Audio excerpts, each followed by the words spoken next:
Warm Weather Fans, the Sun Belt podcast. Matt Miguez here. Conference championship weekend is upon us. I feel like it got here quickly, more quickly this year than it has in recent years. But nonetheless, we've got a football game between two really good Sun Belt teams to talk about. Also, a couple of coaching changes and upcoming coaching changes in the conference as well. Joining me as they do each and every week is Brian Stone and Zeke Palermo. Gentlemen, good evening. How are y'all? Good. Glad to have you back, Matt. We record this Monday night. We had our Sunday night live show you weren't able to make, watching the Saints get their brains bashed in. Yeah. I hope that was worth it. Well, considering I get paid to do that, yes, it was. it was worth it. Brian, how are you? Human money launderer Taysom Hill explodes his knee, and so no, I'm doing well. Better than Saints fans, right? Or Taysom Hill. Well, yeah, maybe not. Like you said, he is a professional money launderer. And joining us here tonight on an episode of Warm Weather Fans is Noah Frary, broadcast extraordinaire, does a ton of work for ESPN Plus, former host of the Frary and Smith podcast. Noah, what's going on, buddy? How are you? Hey, it's good to be talking some Sunbelt football. I've kind of missed it. We get Twitter DMs all the time about bringing back the show, and I won't do that to you guys. I'm not going to make that announcement tonight, but it's good talking some Sunbelt football again. So the big topic of today is obviously both Michael Desormeaux and Charles Huff met with the media preparing for the Hercules Tire Sunbelt Championship game that will be held at Cajun Field Saturday night at 6:30 between the Louisiana Raging Cajuns and the Marshall Thundering Herd. And I kind of want to start there, not really diving into what the two coaches had to say, but more so general conversation about the matchup, because for the longest time we thought Marshall was going to be this team that finished middle of the pack in the East. Started the season, the first half of the season they were 500, and then out of nowhere something clicked in Huntington, and they won 6 straight games to finish out the year, including just an epic college football game Saturday night in Harrisonburg against James Madison. Noah, I'll start with you. What do you kind of make of the way Charles Huff and Marshall just kind of turned the season around? Yeah, I mean, I think the fascinating thing is as I look back through the numbers this year, I'm a big numbers guy. And, I think to your point, Marshall wasn't really elite in any category. They're a decent running team, probably trending towards a good running team. I think their quarterback, he's not necessarily a game changer, but he is a game manager. He's not going to turn the ball over. He's not going to hurt you, which is far different than maybe quarterbacks that they've had in the past. I think, Marshall's continued to have a really good defense. And I think when you have a good defense, it's always going to give you opportunities to be in football games. And that's kind of what has happened. And then, I think the ace in the hole, and one of the things that I think is going to be really intriguing about this Sun Belt Championship game, these two teams in Louisiana and Marshall, they're both really good on special teams. And you don't oftentimes talk about special teams. It's not the sexiest thing, but I mean, you look at Almendaris, the kicker for Louisiana, and how good he has been this year. He's a Lou Groza Award finalist. You look at the return game of Marshall. I think that is going to be something to pay attention to. So the one thing I know about Charles Huff and that Marshall team, he's always going to coach that team extremely well. He comes from the Nick Saban coaching tree at Alabama. They're always going to be extremely disciplined. And those things tend to show up as the season goes on, and particularly in the month of November. And I think all of that finally came together. I think they've got enough of a push offensively with the running game and good quarterback play that it has allowed them to stay in football games. And when you're doing things well late in games in the fourth quarter and overtime, like we saw the other day against James Madison, you're always going to have a chance to win. And he has proven that they can win football games, and they've been a really good team this year. Zeke, I want to flip it to you because, Noah talked about how Braylon Braxton's kind of a game manager. Mm-hmm. Early on in the year, you were a critic of the way Marshall couldn't decide on a quarterback. Going between Stone Earl and Braylon Braxton, Well, Right. they finally settled on Braylon Braxton, and it seems to be working. Earlier today, Michael Desormeaux said that Braxton runs like a running back, which is kind of scary when you think about the fact that he plays quarterback. What do you make about the way Braylon Braxton's able to run the football? So it wasn't just me that was. I think it was everyone with a brain was questioning how Charles Huff was really handling that quarterback situation, because Braylon Braxton was sitting behind two, as with the benefit of retrospect or hindsight, two far inferior quarterbacks in regards to Sohn Earl and Cole Pennington. Braylon Braxton is. There's certainly tiers to quarterbacks in this conference, with Jordan McLeod and probably Colton Joseph in tier 1. Ben Woldridge also in that tier 1, but in a different matter because he's more. Whereas Jordan McLeod and Colton Joseph are incredibly explosive with their feet and good passers. Ben Woldridge is very explosive instead of incredibly with the feet. There's differing skill sets in there. Braylon Braxton is right there as like a tier 2 guy, where he is Colton Joseph light, Zion Chris last year, what we thought Jalen Rayner was going to be this season. Braylon Braxton is what made Marshall into the conference championship team it is right now. And we'll get into coaching talk later. Brian and I talked about the Charles Huff situation and the very loud noise that he may have already agreed to move over to Southern Miss. I think his mishandling of this quarterback situation, regardless of the season outcome, is enough for Marshall to look and realize, we are in the conference championship game, but Charles Huff is not the coach for us long term. Well, and Matt, let me add something to that, because I think so often to be called a game manager has a negative connotation in college football. But I think one of the things that has impressed me about Braylon Braxton since he took over as the starting quarterback, he's not going to lose you football games. He might not be this massive elevator, but you look at 17 touchdowns this year to just 2 interceptions. You talked about his ability to run the ball. He's going to be smart passing it. I don't think, and Zeke, I think you said it exactly right. I don't think he is in that upper tier of quarterbacks in this league. And maybe I think the league is a little bit down in terms of the quarterback situation this year, but he's not going to lose you football games. And again, when you're playing this time of year, that's what you need, because they've got a good rushing attack. You've got a good defense that you can lean on, and you do things well on special teams. So you don't need this dynamic electric quarterback. And I think he's just done a good job of playing the position at a high level this year. Brian, I want to get your thoughts on this. They spent a lot of time this morning talking about Mike Green, the explosive edge rusher for Marshall that has 16.5 sacks on the season. Marshall currently ranks 17th in the country with 23 sacks as a team. The Louisiana offensive line is going to have their hands full trying to slow down that Marshall front. X's and O's here. What do you think about that matchup? Well, Green comes from kind of a long lineage of really solid Marshall pass rushers. You can go back and look at the Owen Porters of the world and see that whatever they do defensively, they grow these guys almost like on trees. It's crazy that it's just that.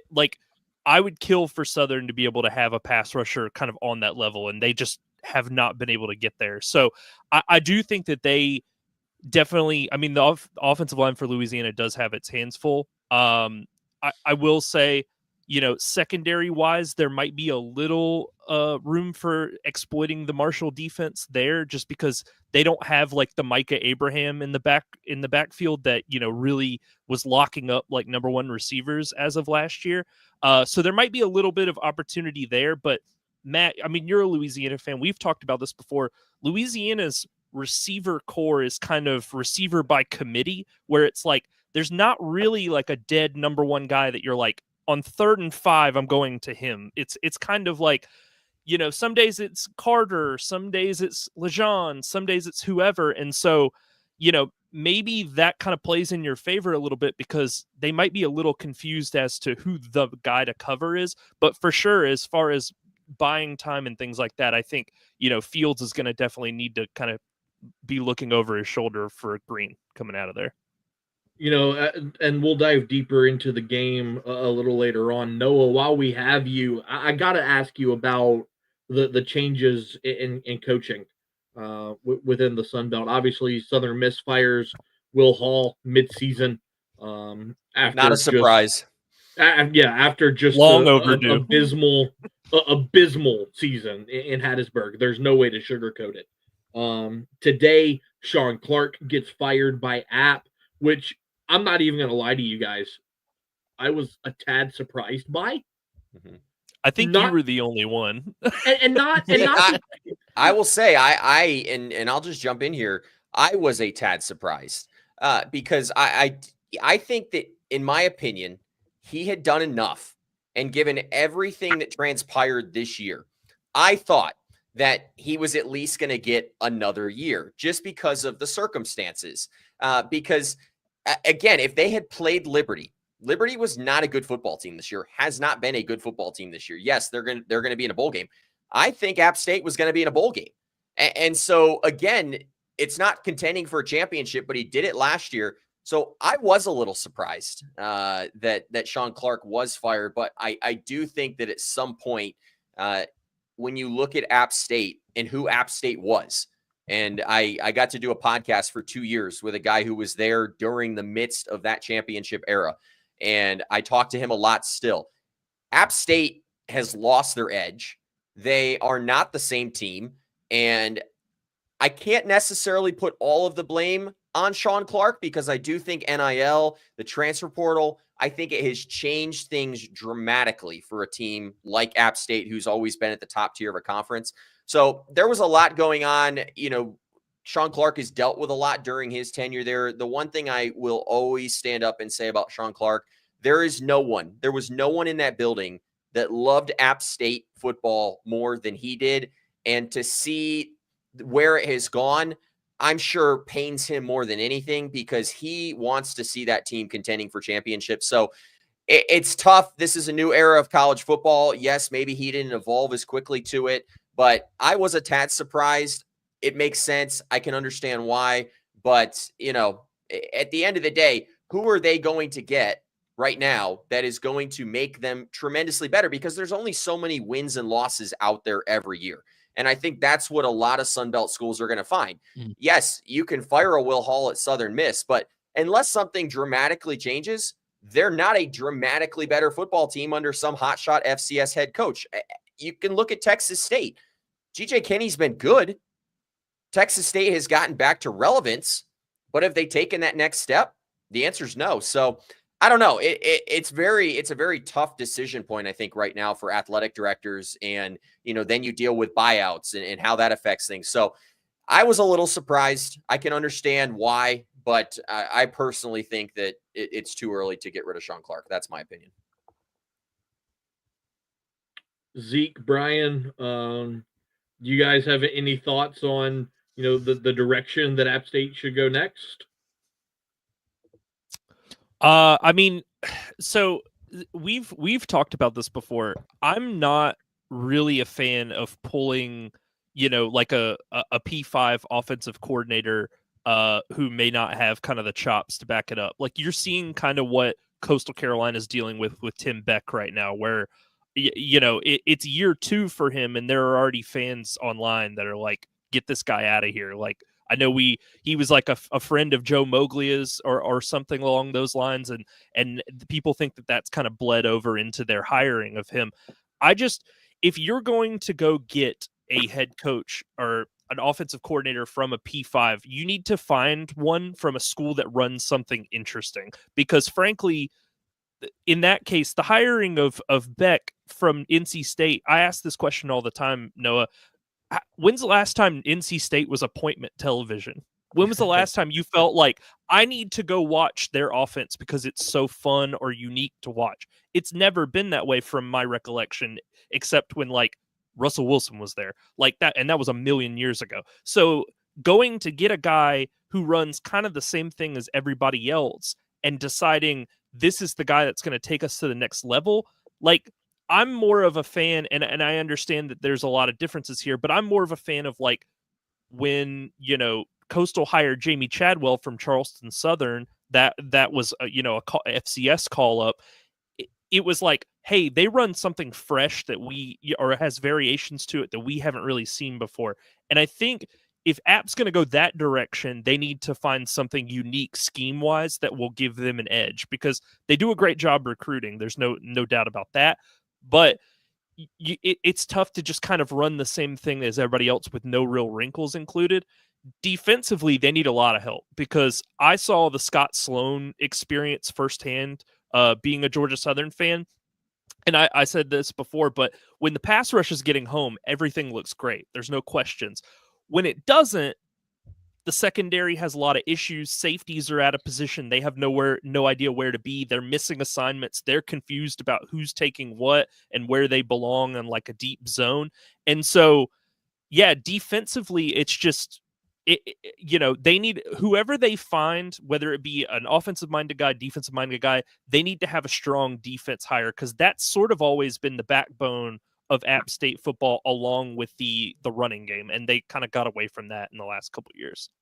Yeah, I think the only point that I would make to that, and I think that Sunbelt fans, and as we continue to go down this trajectory of where college football is heading, I don't think Sunbelt football fans want to hear this, but the difference between the haves and the have-nots is growing greater. So I get what you're saying, Brian, and wanting these, great defensive players like maybe we saw at App State back in the day. Here's the reality of that. A kid has a good year as a sophomore, puts up big numbers. He's not playing at App State the next year. And so I think it is becoming harder and harder with the turnover.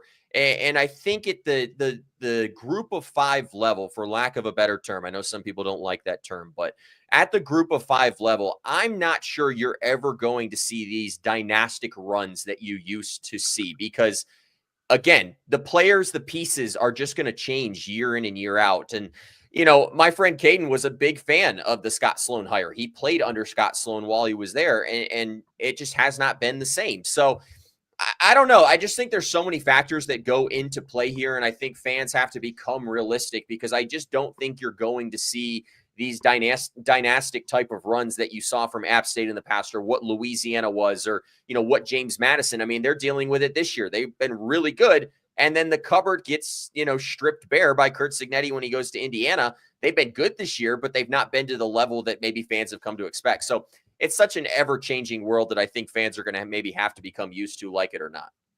Noah, we got a comment from a listener. Jacob Morrison says Casey Woods is their best bet if he's interested. Casey Woods, the offensive coordinator at SMU, currently 14th in the country in total offense. Could that be something you see working at App State? Yeah, I mean, I think the toughest thing you're going to have to deal with is, what's the budget? And, I mean, Sean Clark all of a sudden, was probably close to $1 million by the time you add in bonuses and base salary and all of those things. And, I mean, I think that the biggest thing that I've heard recently is that you're probably going to need north of $1 million, maybe 1.2, 1.4, if you're looking to bring in one of these hotshot coordinators from, a Power 4 school. And so is App State, with a athletic budget that's hovering right around $40 million, willing to commit that amount of money? So I think that probably, I mean, even you look at what JMU did a year ago, and they go get a Bob Chesney. Well, they're not paying him $1 million.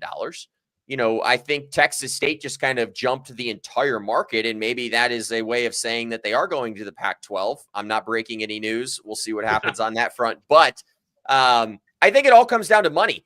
And so, a school like SMU, if you're asking me about, their offensive coordinator, I don't think he's an option, because with the year they've had and the deep pockets that SMU has, if he comes in and is offered $1.4 million by App State, they go offer him 1.6 and he says, my home's already here. I'm just going to stay here. So I think that is some of the intrigue here. And I think it probably trends you a little bit more towards, FCS head coach that's had a lot of success. I think that is probably the trend that you're going to see mostly with Sunbelt schools moving forward, given future constraints that you're dealing with now with revenue sharing and changes to college athletics. I think you're going to see more and more of that because you can get those people at a discount, and then that allows you to maybe spend a little bit more on your coaching staff, or put a little bit more towards revenue sharing and NIL that help you in the recruiting game. So I think there's a lot at play here. My money would be on probably finding some FCS coach, or I know App State fans love it. I'm not sure I'd go this direction, but App State fans are clamoring for Steve Wilkes. Maybe he takes less money and he's the head coach, but I don't know how much that helps you because he's not been in the college game for a while, and college has changed dramatically.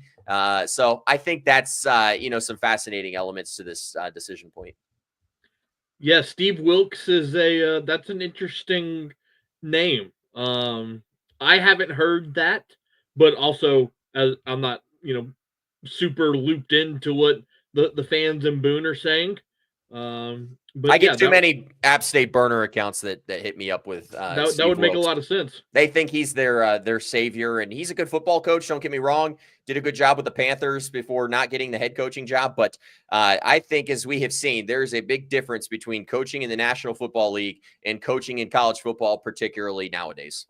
Mm-hmm. Zeke, I want to ask you this, and then I'll get Noah's take on it as well. The GJ Kinney contract extension. Too soon?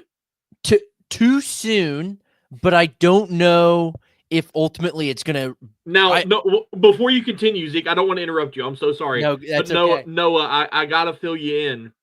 Zeke Palermo came on this podcast preseason and said that Texas State was going to go 12-0 and be in the college football playoff. Hey, I'm not going to blame Zeke, because I think a lot of us thought that they were going to put together a good run, and it just is not matriculated. So I don't think it is all Zeke's fault. We cannot put all of the blame. I said very similar things, and so I'm willing to be the bigger man here and take a little pressure off of Zeke's shoulders. This is maybe the best thing I've heard in the 2 years of doing this podcast.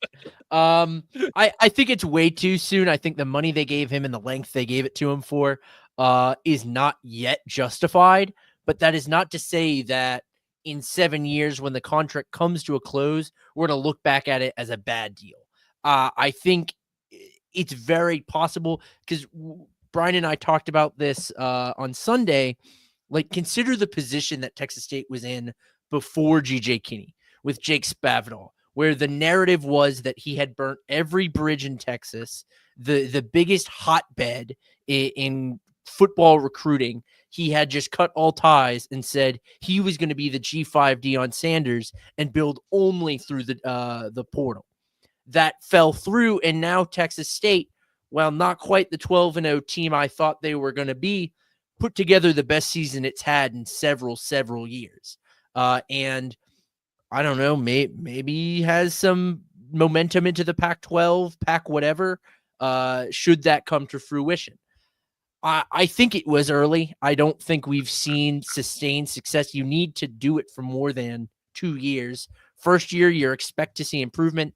Second year, all right, now, now it's a pattern. 3 years, we can actually turn this into an expectation. I think this kind of deal would have been appropriate if Texas State wins 8 games, 9 games next season. You can give him this kind of deal, but it was certainly way too early. Noah, I have a question for you. This is something that we talk about on the podcast all the time.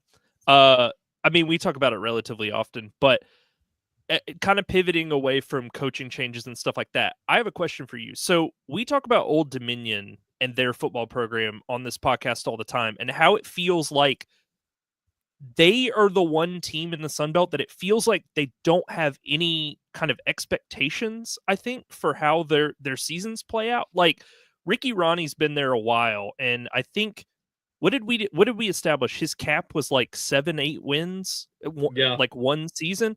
So it just feels like he's been there a long time.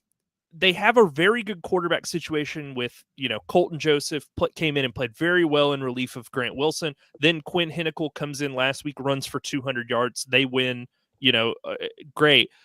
But they finished the season 4-8 or 5-7, and they're not going to make another bowl game. And so it just feels like, what is your kind of take on their program? Because it's strange that a coach would stick around that long and not really have much to show for it. Yeah, I mean, I think it kind of goes back to some extent what I might have been saying a little bit earlier is as an athletic department, you have to decide who you are, and you have to be realistic of what your ceiling is as a program.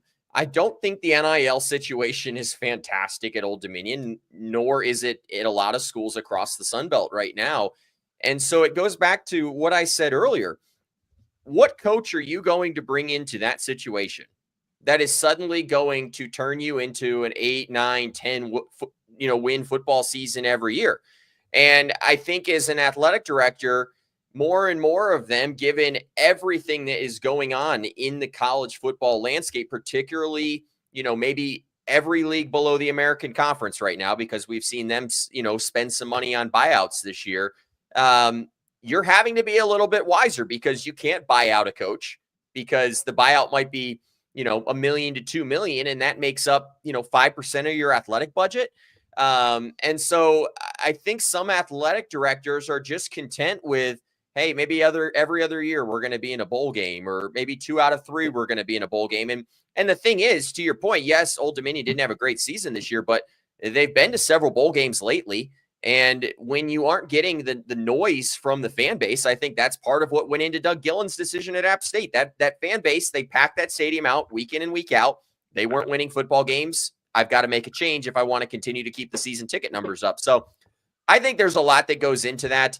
I've spent multiple years now covering this league since Old Dominion joined, and I cannot figure that football program out for the life of me because on some Saturdays, they look like world beaters and the best team in, I'll say it, college football. And then there's the next week and you go play a dud game. So they're fascinating. But there definitely is not the, the consternation from the fan base that I think definitely pays off. And Zeke, I did want to add one thing to what you said about GJ Kinney. If you think that GJ Kinney is going to be there for every year of that contract, you're absolutely crazy. I think that a lot of that contract was done because there is a higher buyout in that eventually he's leaving.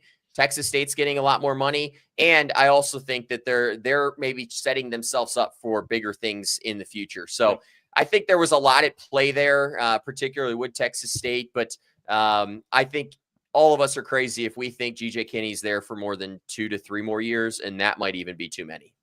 Yeah, that's not none. I think that's a completely reasonable way to look at it.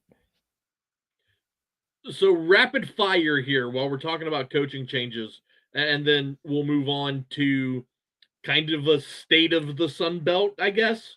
I want to hear from each 3 of you. The next coach at Southern Miss will be blank. Well, Charles isn't this Huff. a done? Yeah, I was Charles about to say, Huff. isn't this basically a done deal? Charles Huff, yeah. Okay. So I don't have the audio, and I wish I did because I'd play it at this very moment. During the teleconference today, I asked him kind of to address the rumors about his future with Southern Miss. And he asked me, he said, "Matt, do you have kids?" And I said, "No, not at the moment."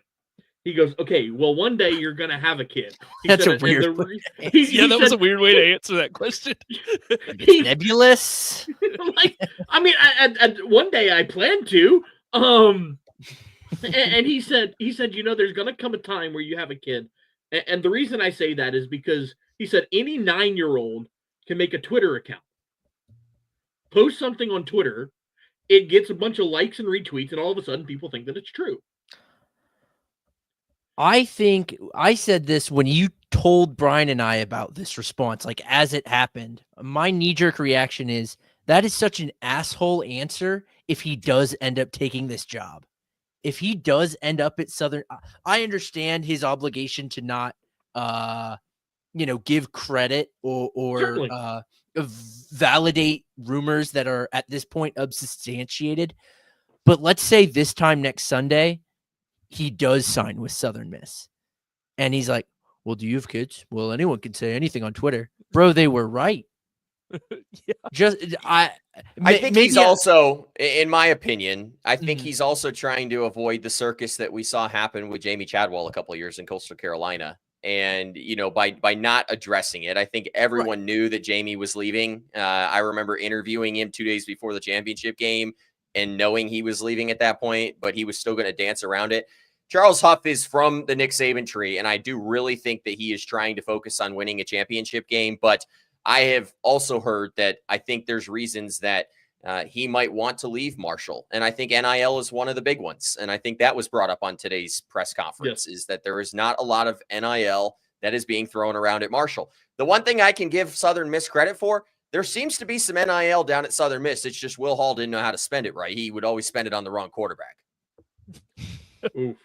Well, when you've got Brett Favre bankrolling the team from, the welfare fund of Mississippi, there ought to be some money available. I guess the question is, does he remember doing any of that or not? Oh my God. So as we continue here, so look, I don't disagree with that. I firmly believe that Charles Huff is going to be the head coach at Southern Miss. Matt, one thing real quick. I said this too as a response to you. I wish you could go to the introductory Southern Miss press conference and sit in the front row and go, me, 9-year-old here, would love to know your thoughts on why you took this job. 9-year-old, again, I know nothing about football. I'd like to let me just say this. Hattiesburg is a 3-hour drive away. I could make that happen. Dude, you should do it. It would be so worth the soundbite to be like, hey, I asked you a question earlier and you said that everybody was dumb for asking. So I just wanted to put that out to you. Yeah. How do you, what's that trend on TikTok? How do you say this professionally? Yeah. And Coach, I spoke with you earlier in the week and you said that you were focused on a championship here at Marshall, and now here you are in Hattiesburg. That's not to say he's not. I agree. His right. focus right now on Monday night is winning a Sun Belt championship. But come 11 p.m. on Saturday night on the plane ride home after they lose to the Cajuns, he might not be focused on a championship anymore. He might be signing a contract to go coach at Southern Miss. That's all I'm saying. All right. What else do you have for us, Matt? No, let's just kind of go to a general, state of the Sun Belt. Where do you guys think Noah, I'll start with you. Where do you think the conference is? Where do you think the conference is headed? In this ever-changing landscape of college football with NIL and revenue sharing, super leagues, is the Sun Belt adapting in the right way, in your opinion? It's I think that's a tough question to answer. I felt really good about where the Sun Belt was a year ago. 12 teams into bowl games. I don't feel that way this year. When you look at maybe a conference that I think a lot of fans like to compare them against, the American, I think the American probably again proved this year that they are considered the better conference. You can compare number of bowl teams, and I think I looked earlier today and it's the same exact number. It doesn't feel that way because of teams like Tulane and Memphis and Army that have been consistently ranked in the top 25 this year in the college football playoff rankings. So I think sitting here today and knowing what I know about a lot of Sun Belt schools, I think they are struggling in the NIL landscape. I think they are never going to be able to bring in the top tier transfers. I still think they're better than the new look Mountain West. They're still better than the MAC. And I think everyone's better than, Conference USA right now, just because some of the lower tier teams are not great. And a team like Sam Houston, who's been really good, just lost Casey Keeler to Temple, for more money today. So I think that the Sun Belt's probably going to have to be realistic where they're at. Their TV deal right now in terms of comparing them to quote unquote peer conferences is not great. They're, probably $5 to $6, maybe $7 million behind every team in the American at this point. So I think that the Sun Belt is in a good position. as probably that 6th conference. I think we could pencil that in and year out, particularly with some of the changes to the Mountain West. Are there going to be years where maybe they are ahead of the American? Yes, but unless you're in the Power Four right now, I kind of feel like you're not in college football. I still love Sun Belt football. I love watching it week in and week out. I think the tough thing for the Sun Belt is, are they ever going to be in the conversation for the college football playoff? I don't know, because these teams, they beat each other up week in and week out. And even most of the teams that are considered good in the Sun Belt are 3 to 4 loss teams because of all of these games that they play. So Sun Belt football is really good. I still love watching it. I think it's a great league. I think you can watch some fantastic football week in and week out. But I think if you want to compare them to the national landscape, they're clearly behind the Power Four. They're falling behind the American, in my opinion. Now, things could change if a Memphis and a Tulane and a USF decide to split and go to the Pac-12. But I think the Sun Belt right now is sitting in 6th, in my opinion, based on everything. And I'm not sure, unless a TV deal dramatically, changes, in a couple of years when that gets renegotiated, that they're going to make this massive leap forward. There's only so much money in this pie. And I think the Sun Belt, is hurting right now. And then you throw in revenue sharing and, what that's going to do and affect budgets. I think fans probably have to be realistic about where the Sun Belt is, as much as that pains me to say, because I fell in love with Sun Belt football. I still watch it consistently, but I think those are just some of the realities of this new, world of college athletics. Zeke, Brian? In terms of talent, I think this was a down year. I think the Sun Belt took a step back. Part of that was due to coaching changes. We saw some of the better teams experience coaching changes or are on the brink of coaching changes. About the money part, I think the Sun Belt is far behind everyone else, and it's done it to itself. In 2022, I think it was, the Sun Belt re-upped its negotiations with ESPN for their TV deal, and frankly got fleeced. They're locked in through 2031, 32.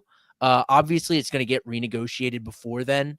But the Sun Belt is making something ridiculously low, like $7 million a year per school for their TV deal rights, which you compare that to even the pitiful Mountain West or the pitiful Conference USA, where the talent is drastically worse. The gap between the Sun Belt and the Conference USA is almost as big as the American in the Sun Belt. There is that disparity, and yet these smaller, worse talented or less sexy conferences are getting more money. And until they're able to get that ironed out, we're going to continue lagging behind. Our teams are going to continue to have less money to offer their coaches. As we figure out NIL, less money to offer players. That can get tricky with each state and how it allows the schools to directly negotiate through collectives. I like Noah, I was very high on this conference last season, the season before. I thought we were on an upward trajectory. But now, just if you look at the at this moment angle of any conference in college football, it's hard to not think that the Sun Belt is at this moment facing the sharpest decline. That's not to say that they are the bottom of the pile from a conference to conference perspective. But I worry about the stature of this conference moving forward for money reasons, for inability to secure itself or find a team that is willing or able to secure itself as a powerhouse among the elites of G5. Yeah, I mean, just talking from a talent and team perspective, obviously this conference took a big step back from last year. You think about the JMUs of the world, the Troys of the world, even where App was representing the East in the Sun Belt title game last year. all of those teams took a massive step back. And I understand you get pilfered from the coaching perspective, from the talent ranks, when those, when Cignetti leaves and takes basically all of the impact defenders that they had to Indiana with them. Like, I understand all of that. But when you go back and look at the teams that were kind of at the top to the middle last year, it seemed like a stronger crop of teams versus this year, where it's like the 7-5 teams are like a Butch Jones led Arkansas State team, or, GJ Kinney. Who knows what happens to him late in the season? I still haven't figured it out, but they start really well and then they just kind of fall slowly off of a cliff. And then by the end of the season, you're kind of left like with shrugging, being like, I don't really know what happened there. So until they get all of those things figured out, I mean, there's no question there's a worse crop of coaches than there were in 2023. And so until some of these new coaches come in and get their feet underneath them, the Jared Parkers of the world, guys like that, even Charles Huff trying to make that move over to Southern Miss, until those teams, Bryant Vincent's another good example, until they have some time to kind of get their feet underneath them, a lot of these are significant rebuilding jobs considering how much talent they had leave from last year. Now, as we get back into the teleconference today and the championship game on Saturday, again, two really good teams. Cajuns 10-2, Marshall 9-3. The thing that's interesting is earlier we talked about the defensive line of Marshall and how they're able to get after the quarterback. On the other side of that, though, the Louisiana offense has had a really nice season of on the ground. Elijah Davis, Draylon Washington, Zylan Perry, kind of a three-headed monster at running back for the Cajuns. Charles Huff talked about in today's teleconference how hard it was going to be to stop that stretch run formation that the Cajuns love to use. I want to get y'all's thoughts on that matchup. Can the Cajuns, being at home and having that advantage in the run game, can they take advantage of that against Marshall's defensive line? Yeah, I mean, I think that they can. I think the other thing that hasn't been talked about is Louisiana's offensive line's been pretty good this year. And yep. I think they're probably going to be pretty good in this game. And the best way to neutralize a good pass rush is a good run game. And that's something that Louisiana has. How much are they going to ask of Chandler Fields? Because, for as much as we talked about, Marshall's quarterback earlier, Chandler Fields does not necessarily excite me as a quarterback. Ben Wooldridge did, how he was playing early on this year. We've seen Chandler Fields at ends of years, pretty much every year.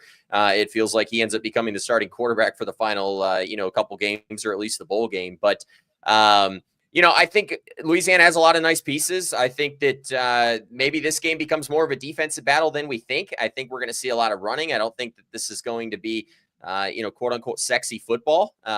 I hope, Matt, to your point, that there is a home field advantage at Cajun Field, because there isn't always a home field advantage there. So that will be interesting to see. But I think it's going to be a good Sun Belt football game, and I think it'll be a good championship. I think the league is going to be showcased as a very good football, playing league, and it will be fascinating to see who ultimately comes out on top of the Sun Belt this year. Man just said Cajun fans don't show up. You're not wrong. You're not wrong. You're not wrong. I've been around the league enough to see what the fans, the one credit I will give them, and my co-host Caden Smith used to talk about this all the time. The last time the Sun Belt Championship was down there and App State was in town, they packed that place out. And so I hope, because I know a lot of people in that, athletic department. Brian Maggard, I think has done a really good job down there. I hope the fans show up, because that team deserves it. This is a football team that I think Michael Desormeaux has done a really good job of rebuilding since Billy Napier left. It has taken probably a little bit more time than fans would have liked it to take. But I hope the fan base shows up, because they deserve it. And I think this is a potential huge leaping board for them heading into, next year, new stadium, and perhaps coming off of a Sun Belt championship. I think that would be huge for Louisiana. So I hope that happens. I hope that the fans show up and support this football team. Yep. That was a great crowd at that game, 31,014. I actually caught the flu that night. So hopefully that doesn't happen again 3 years later. But, look, one thing that's really going to be interesting, and as I'm looking at it, the weather forecast has changed. This morning, there was a 65% chance of rain for Saturday. That has since dropped to 24%. So that kind of nullifies my next question because Noah, you brought up how there's going to be a lot of running in this game, and you typically see that when it's going to be rainy, right? You see a smash mouth physical football game, which don't get me wrong, I certainly expect to see. But who, in your opinion, and Zeke and Brian, I'd like to get your thoughts on this as well. If it ever becomes a game where the ball does need to be aired out, who do you think has the advantage in that instance? I mean, I would say Louisiana, just because, I talked about it a little bit earlier, but to say that there's not like a number one receiver is both kind of a positive and a negative because it kind of speaks to the depth that they have at the pass catcher spots at tight end with Carter and all of the receivers that they have. I went back and I looked through, and I know that the Georgia Southern Marshall game was extremely weird. I totally acknowledge that. But I went back and looked through their one conference loss, Marshall's. And in that game, Georgia Southern had 33 carries for 93 yards. They averaged 2.8 yards per carry as a team. But the two quarterbacks between French and Williams combined for 329 yards through the air. So I think that that's still – I know that Louisiana running the ball out of that stretch, personnel scheme is kind of their bread and butter. But I honestly think if you want to look at like matchups to take advantage of, I think throwing the football is kind of the best way to go about that because teams have not really successfully run the ball against Marshall. I mean, frankly, so like maybe you kind of find something on tape that you can take advantage of. And I know that they have that three-headed monster in running backs, but I just think like throwing the football is kind of where you can catch Marshall, not ready, but just you can take advantage of kind of those mismatches in the back half. So I think that that's something that I think it's ultimately going to come down to the arm of Fields because I think the other thing too is they're going to bring some guys closer to the line of scrimmage and kind of stack the box and be like, let's see the backup quarterback beat us. I know he's been there a million years, but like, let's see it happen in front of us, and then we'll adjust as needed. So I think that that's kind of the best way to go about it. Yeah, I think the greatest benefit Louisiana has here is that even though its starting quarterback Ben Wooldridge is out, Chandler Fields has been the best backup quarterback in the conference for several years. He has. I described it to Brian as he's always been good enough to start for Louisiana, but they've always had someone better. While his ceiling is not as high as Ben Wooldridge's, his floor is just about near the same, if not higher. I don't think Chandler Fields is likely to put up some of the performances on either end, on either extreme that Ben Wooldridge did this year. So I feel fairly confident that Louisiana is the better offensive team here. I think they are a little more well-rounded. I agree with the concerns that like if we get into the dire 4th and 8 late in the game, you really need a touchdown. You just have to hope that one of the guys get open. You're not going to look to one specific player. Could come back to bite Louisiana, but I don't anticipate them getting into situations like that. I think that they are not going to – they're obviously going to face 3rd and longs, but they're never going to face a situation where they need that conversion to stay alive because I think they're just going to be ahead of Marshall from the gun. Noah, I'll get you out of here with this because I know you got to run. And man, I really appreciate you taking the time. X factor in this game and who wins it, in your opinion? I was hoping that was going to be the final question you would ask me because X factor in this game is special teams, and Louisiana wins it because Kenneth Almendaris has a good game. He has been a game changer all year long. He's been arguably one of the best kickers in the country. And in championship games like this, where I do think teams are very evenly matched, you look at, things like that. And he's a better kicker than Reese Vernhoff is for Marshall. I think that ultimately plays a role in this game. I like Louisiana. I think it's going to be a close football game. I think that this will be a lot of fun to watch on television. So give me Louisiana to win the Sun Belt Championship and most likely be playing in one of the best bowls that the Sun Belt's tied into heading into postseason play. Noah Frary joining us here on Warm Weather Fans. Noah, really appreciate your time, man. Enjoy the championship game this weekend, and happy holidays, my friend.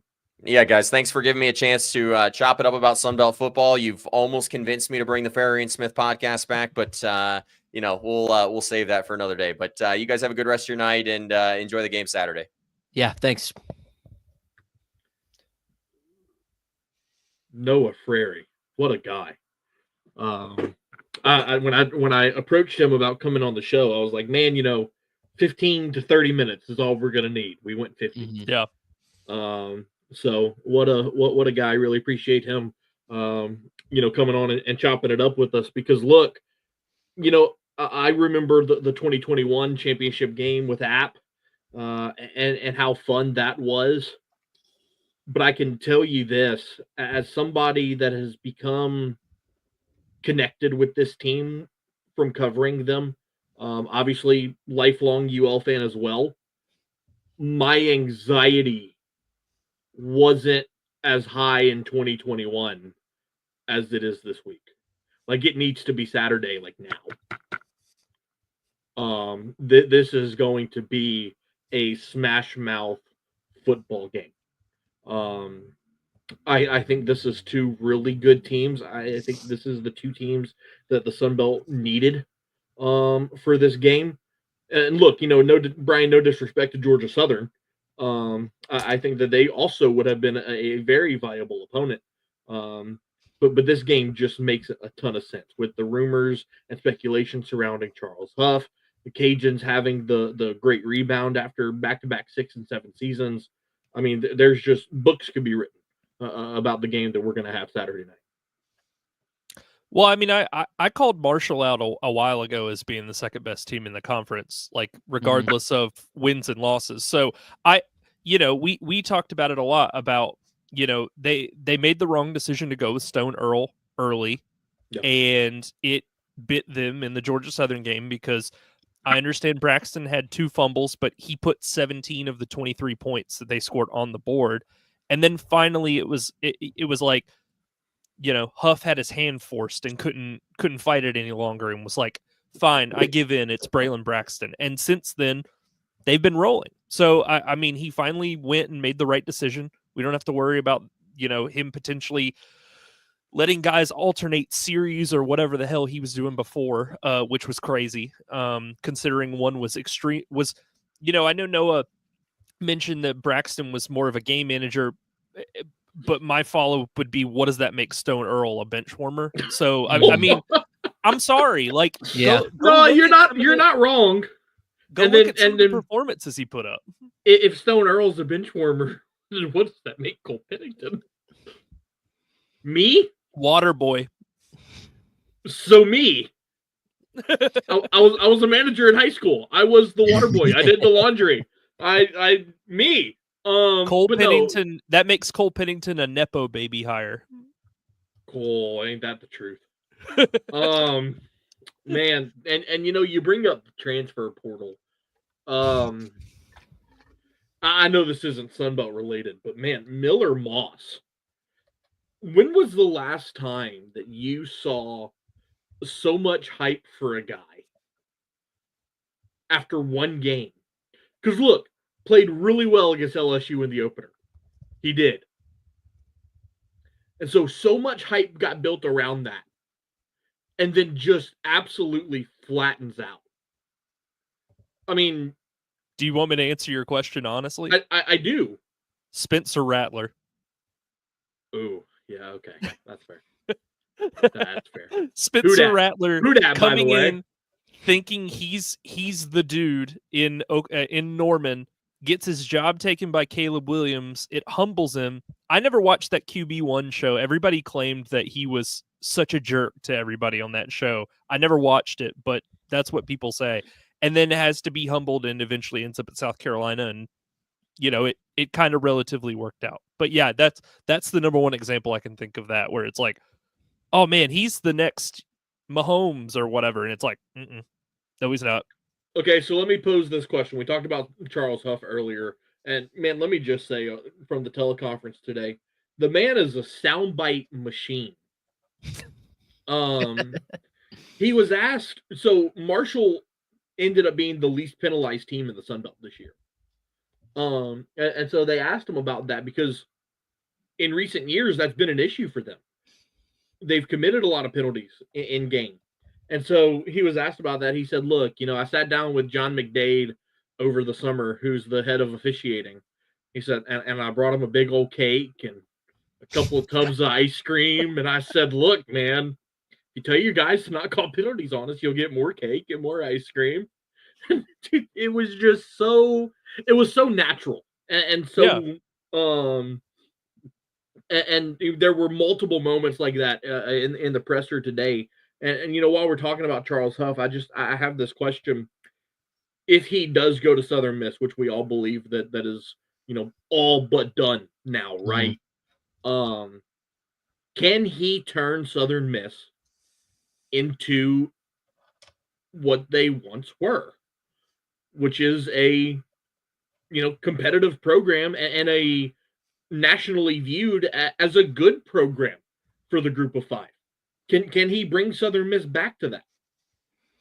I am not sold on that idea. I think he's certainly, without a shadow of a doubt, an improvement over Will Hall.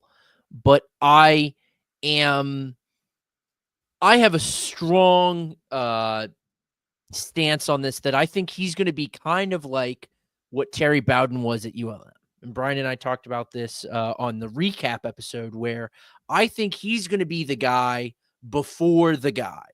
He's going to turn this Southern Miss team back into, at the very least, a football team that wins games, plays out his contract, coaches there 3-4 years, however it plays out, before the guy that turns Southern Miss back into Southern Miss is there, if that guy is ever gonna come.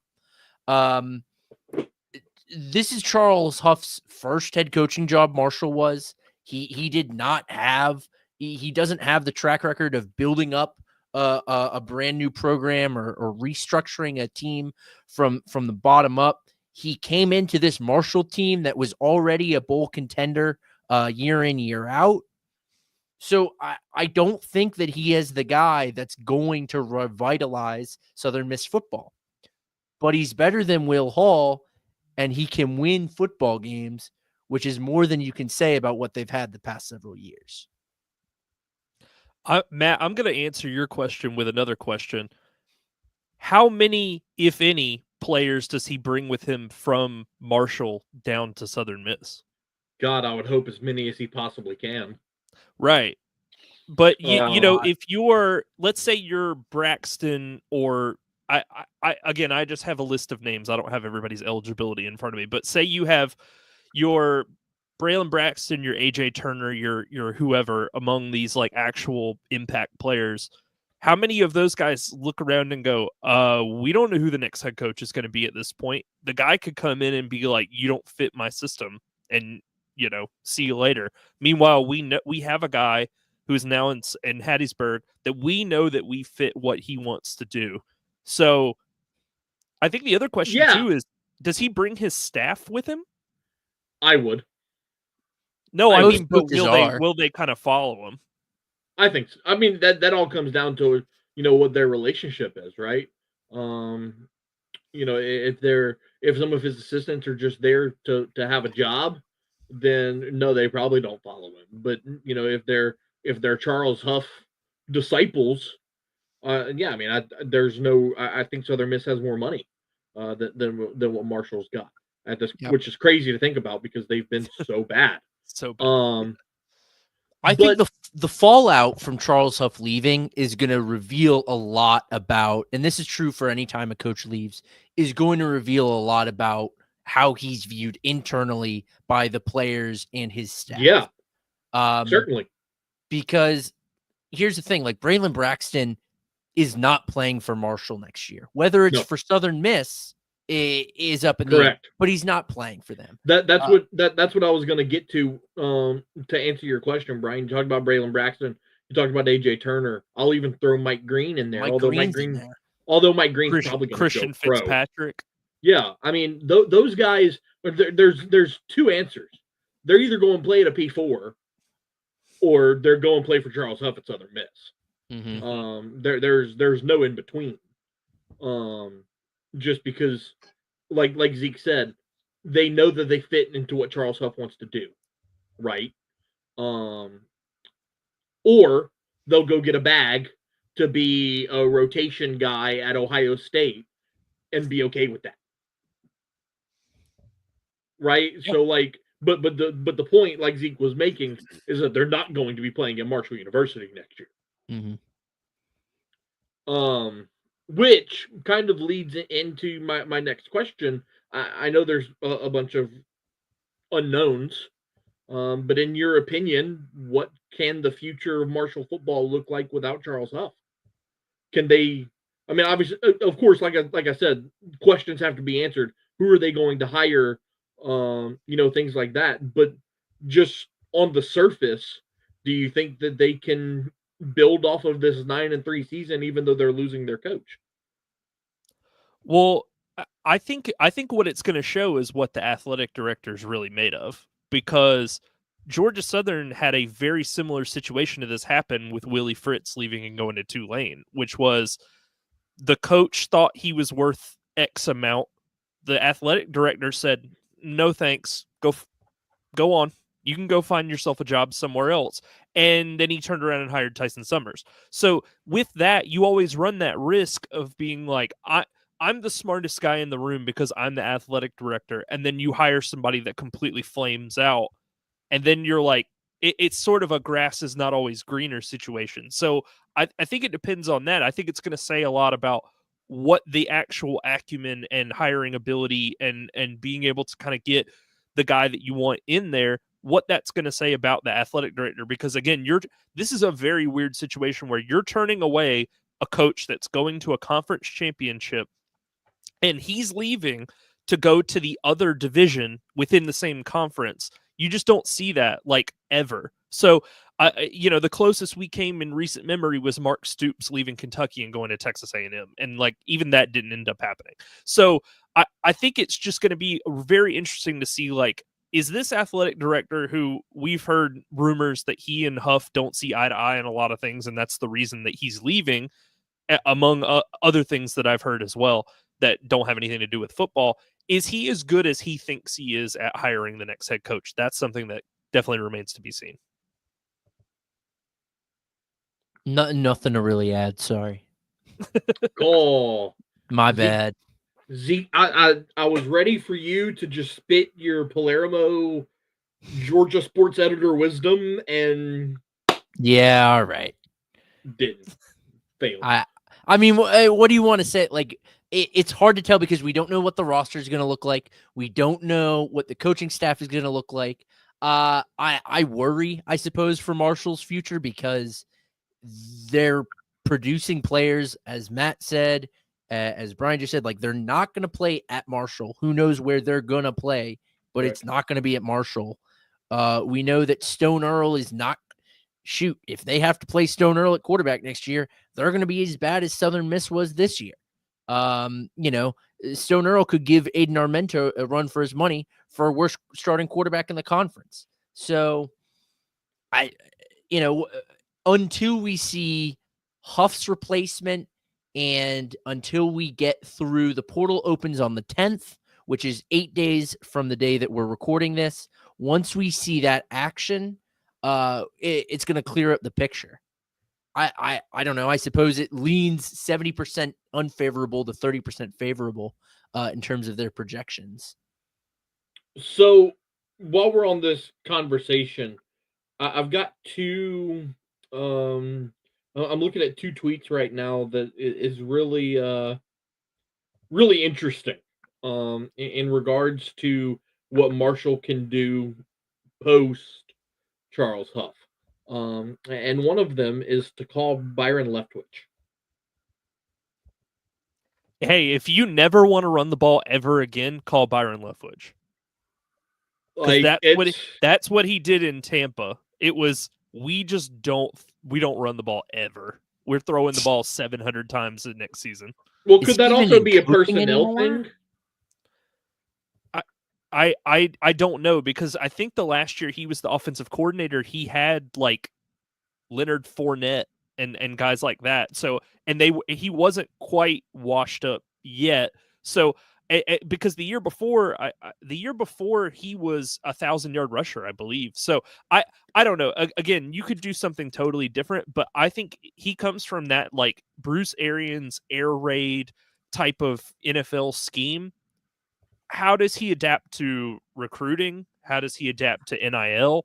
How does he adapt to the college game where, frankly, it didn't work out in Tampa. Like, let's be totally honest. I think the reason he held that job was just because Bruce Arians basically gifted it to him and was like, "You are my protege. Here, you are now the offensive coordinator for the Tampa Bay Buccaneers." And Leftwich, as a coach, made his bones off of coaching a 43-year-old Tom Brady. Well, how much do we really think he had input on what Tom Brady and Gronk and guys like that were doing? Yep. So those are all my concerns. Is like they had an extraordinarily high pass to run rate when he was the OC, and they kind of flamed out specifically for that reason because they didn't have any balance. So take away all of the pro to college concerns aside, again, recruiting, NIL, all those things. I think just from a play calling perspective, it's like you will be moving from what has been a pretty balanced Marshall team as of late to just strictly kind of what Georgia Southern's been doing. And it's like, that has definitely mixed results. So unless you get the right guy in, like Zeke said, if Stone Earl or somebody is starting at quarterback next season and you're moving to an air raid and you're going to throw the ball 600 times next season, good luck with that, because I don't want any part of it. I don't know how Leftwich makes any sense for this move. Never coached in college, no real experience in the recruiting realm. I think he's been out of football for a year and a half. I don't know how that hire makes any sense. It'd be cool, I guess. Yeah, I mean it's the nostalgia thing of bringing a Marshall legend back to run the show. I agree with you. I don't know that it would necessarily work. But here's the other thing: people forget Marshall and West Virginia are kind of rivals. Mm-hmm. Oh, Neil Brown? West Virginia did fire Neil Brown today. And Neil Brown has a Sun Belt pedigree, baby. I'm just saying. The tweet I saw was from a West Virginia guy, and it said Marshall has the chance to do the funniest thing. and it's true. And to be honest, I don't hate it. It might work. Let's just bring back all the Sun Belt coaching all-stars. It's like, Neil Brown, come on down. Blake Anderson, what are you doing? Come over. Let's coach. You coach somebody too. Like Mark Hudspeth, next head coach at South Alabama. Yeah. Here's the caveat though. No moms. Scott Satterfield, if you get fired from Cincinnati, why don't you come on back to App State, brother? You were a lifer for, it seemed like, forever. And Jamie, Liberty's not working out for you, man. Come back to Coastal. Caden Salder's leaving. Yeah. Oh man. Gus Malzahn, you had a fun run at Arkansas State for a year. Yeah. Well, he's the Florida State offensive coordinator now. He can't do that. True. Jake Spavital. Oh, you God. were okay. Him an all-star is quite. you were. I'm just spitting out Sunbelt. At this point, hey, Sean Elliott, you bored yet? Terry Bowden, you want to sell drinks at the concession stand? Oh my God. All right, let's talk bowl games. Do we know him yet? What about him? Well, the rumors and the projections, because look, I heard one today about the Cajuns that I find incredibly interesting. And down to the core of my soul, I don't like it. Because I am a fan of the team that I cover playing in a bowl game that is within distance that I can go to, correct? I heard a rumor today that the Cajuns could be playing in New Mexico. Ooh. How? Because there are more Sunbelt teams than there are tie-ins. Mm-hmm. I don't fully understand the bowl system. Do the bowls give offers and then the teams can accept or reject? Yeah. I mean, yeah, pretty much. Excuse me. But here's the driving force behind it all. It is ESPN.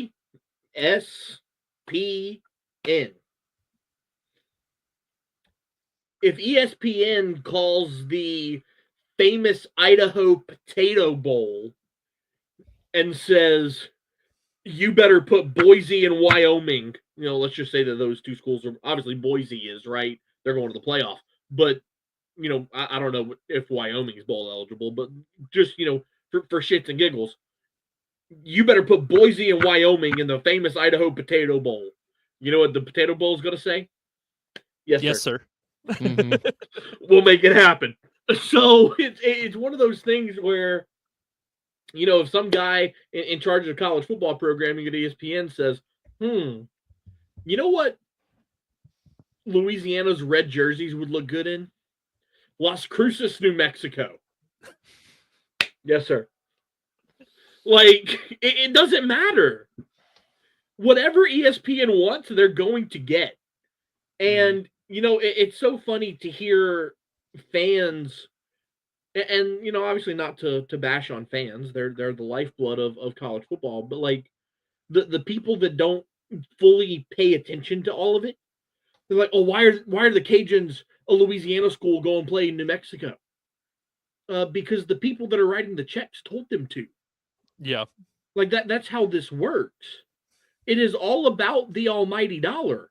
Why do you think that the New Orleans Bowl is getting played at 9 p.m. on a Thursday night? Because ESPN said that's where they want to put it. Yeah. And, I mean, also, they had to ask permission from the Saints. Hey, can we use your facility for a night? So, yeah, it's one of those things where the teams and even so much the conferences don't really have control over it. Because, yeah, there's these tie-ins and there's these contracts, but we're talking about ESPN. They will find a loophole to pull a team out of said contract. It happened a couple years ago when the Cajuns played in the First Responder Bowl. How the hell did that happen? Yeah. Because ESPN said so. Like there's no other way around it. But I am interested to get y'all's thoughts on that kind of mindset of, Cajuns going play in New Mexico in a bowl game that is not tied to the Sun Belt whatsoever. Do you guys have an issue with that? My team played in the Idaho Bowl last year. I don't know. It is what it is. We're at the end of the day, we are the Sun Belt. We do have to recognize, or we are fans of the Sun Belt, rather. We do have to recognize that, like, where we are on the totem pole and where eyes are going to be come bowl weeks. A piss poor Auburn is more attractive or more likely to garner eyes than, although they certainly didn't qualify for a bowl, than any of the teams in the Sun Belt. I don't know. Sucks. Georgia State played in Idaho. They creamed Utah State. That was the Freddie Brock. Was the Freddie Brock legacy game. The only Freddie Brock legacy game. Yeah, really, one of one. I just don't want, as a fan of Georgia Southern, I just don't want to play another MAC school, frankly. Like, I just want to see some variation. Like, people are already talking about them playing Ohio for the second straight year in a bowl game, and I'm just like, can we just get something else in here? According to Brett McMurphy, Georgia Southern is going to Boca to play, you guessed it, Idaho or Ohio. Sorry. Yeah, and like, I just don't, like, I can't get excited for that. I'm sorry. Hey, like, Boca, Boca's nice. It's a lot better than Montgomery. I'll give them that. But it's just playing the same team 2 years in a row. Like, it's very, and I understand how it works with ESPN calling the shots and all that stuff. It's just very hard as a fan to get excited about playing a bowl rematch from a year ago when I have no animosity, nor do I care about what the Ohio Bobcats are up to at this moment. And I will not think about it again 1 second after the game ends. So, and sorry. Look, can I just say this? There are too many bowl games. And the reason that I say that is not because I'm a college football hater. There's no such thing as too much college football. There's just not a thing. But when you have bowl games that are named, I don't hate the Pop-Tart Bowl. Some people have hated that. I actually think it's awesome. The giant Pop-Tart guy, and I think that's hysterical. But there's been way worse names than that. Mm-hmm. How about, are you ready for this? The game above Sports Bowl. I like that. That's new. That's fresh. What? What does that even mean? Actually, this is a great time to plug. You can send Venmos to Palermo Zeke. We are trying to gain the money to sponsor our own Warm Weather Fans Bowl. So go ahead and send us donations now.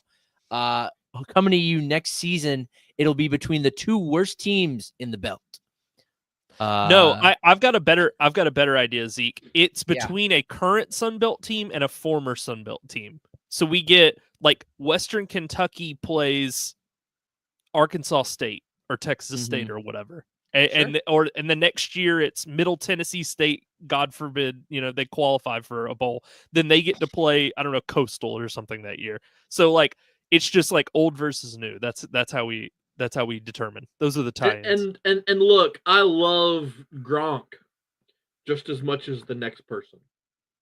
But the LA Bowl hosted by Gronk. Last year it was the Jimmy Kimmel Bowl. Yeah, that was horrible too. Yeah, I know. That should not be a thing either. And look, you know what I miss? I don't know if it's still a bowl game or not. The Bad Boy Mowers Gasparilla Bowl. It is now the Bad Boy Mowers Pinstripe Bowl at Yankee Stadium. It doesn't have the same juice to it. The Gasparilla Bowl is sponsored by, let me find it, Union Home Mortgage. Oh. It is the Union Home Mortgage Gasparilla Bowl. Which means it's the Gasparilla Bowl. That's just cool. Yeah. That's just the Wasabi Fenway Bowl. That's pretty solid. Mm-hmm. Who doesn't want to play a baseball or a football game at a baseball stadium sponsored by Wasabi? Does Barstool has a bowl this year? Don't they? No, they did last year. They got rid of it. Yeah, it is now the Snoop Dogg Arizona Bowl. Yeah, so that's a thing. Zeke, the thing with the Barstool Bowl is apparently they had to do all of their own production stuff, and it was just like a nightmare from what I heard. So that's the problem. It wasn't like, hey, ESPN's going to provide us a crew and stuff. It's like, no, we have to like get the cameras there. Like we're responsible for all of it. And Matt, I did had a question. You said the Wasabi Fenway Bowl, it was sponsored by Wasabi. You mean the food? Like the thing that comes off of the plant, like sponsored the Fenway Bowl somehow? No, there's a brand. No, I know. It was a joke. Oh. Okay. Well, I don't know anything about the brand Wasabi. What do they do? It's a fast food. It's a fast food chain. Oh, okay. It's a Wasabi.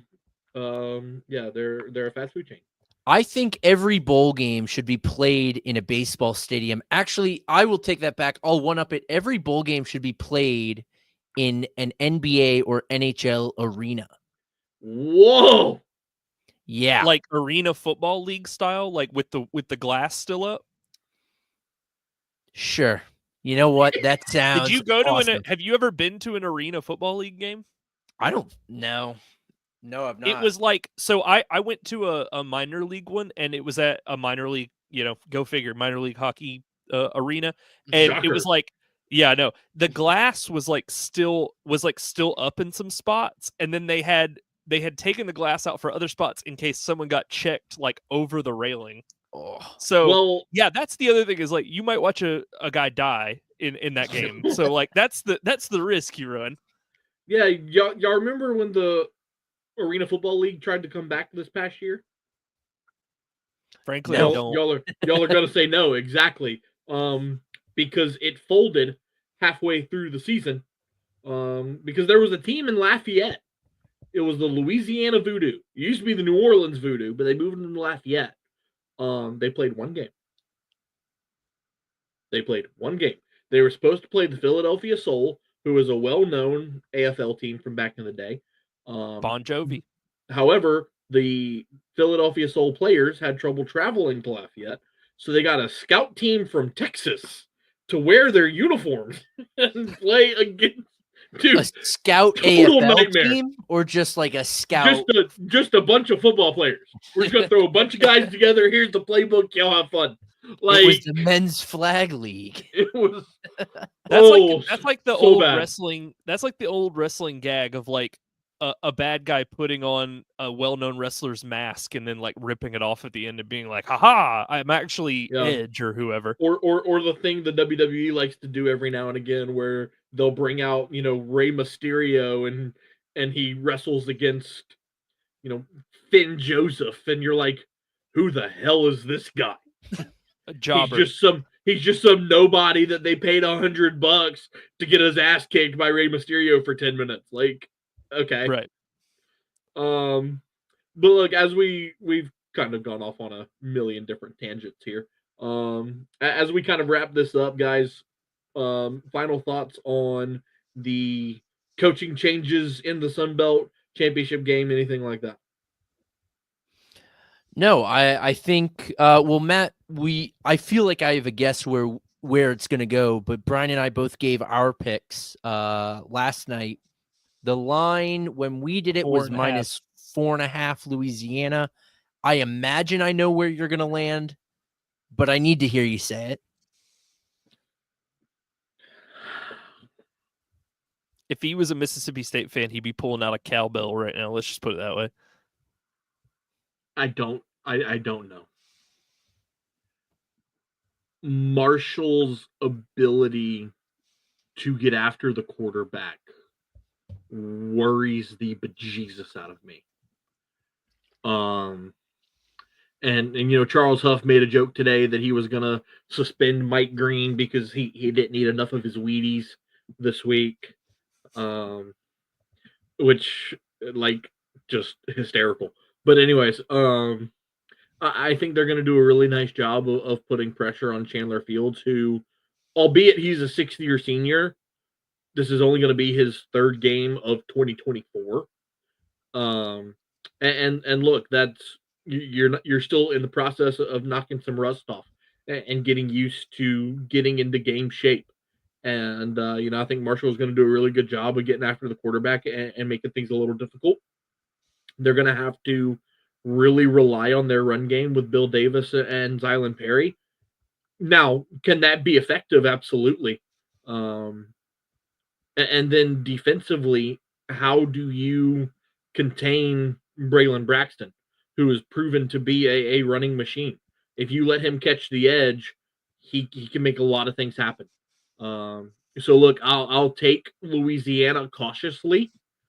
I think it's going to be like Noah said earlier. I think it's going to be one of those games where it's not going to be sexy. Things are going to be really gritty, really tough, and it's going to come down to the very end. But I think Louisiana finds a way to make one more play than Marshall, and they eke out a close one. All right. Well, boys, Matt, it's been fun. Brian, I appreciate you letting me host for once. Since you like to hog the hosting duties, maybe next week we'll let Zeke host. I don't know. We could swap it up. I'm open to it. Yeah, Zeke gets to host the game shows, but You know, which by the That's way, true. are we getting a new one soon, or what's Yeah, going on with that? yeah, certainly. Those came when I was just starting a new job, and I had not really taken on the full responsibility of said job. But now that I am, so he's too busy for us, is what he's saying. no, Oh, okay. We've had 8 p.m. Sunday locked up for a week. Hey, man. And who lets? It's not that you didn't show that, like, duty calls. I get it. You let us know 10 a.m. that day. Yeah, That day. That's on me. That's fair. That's on me.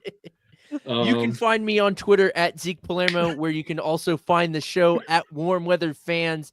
If you're watching on Twitter, typically we upload all of our episodes to Spotify, Apple Podcasts, but this will be a YouTube exclusive.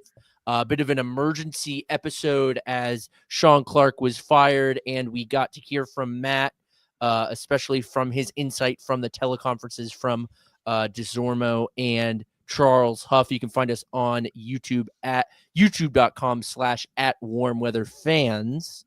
You can also find these gentlemen on Twitter at Watch the Snow and at Miguez Matt. Email the show, warmweatherfans@gmail.com. We want to hear your answers, questions especially as we enter the off season. There are a lot of questions for a lot of the teams in this conference. We want to hear from you, and we'll be back next week with another edition. We'll be recapping the conference championship. We will likely have at least some of the bowl games announced by then, which we will be previewing. And who knows? Maybe we know where Charles Huff will be working next year, who will be the Marshall head coach. We'll have some better clarity on the portal situation. Early signing day will have passed. So it'll be a big week next week. Please join us here on Twitter or on YouTube next Sunday, 8 p.m. This has been another edition of Warm Weather Fans.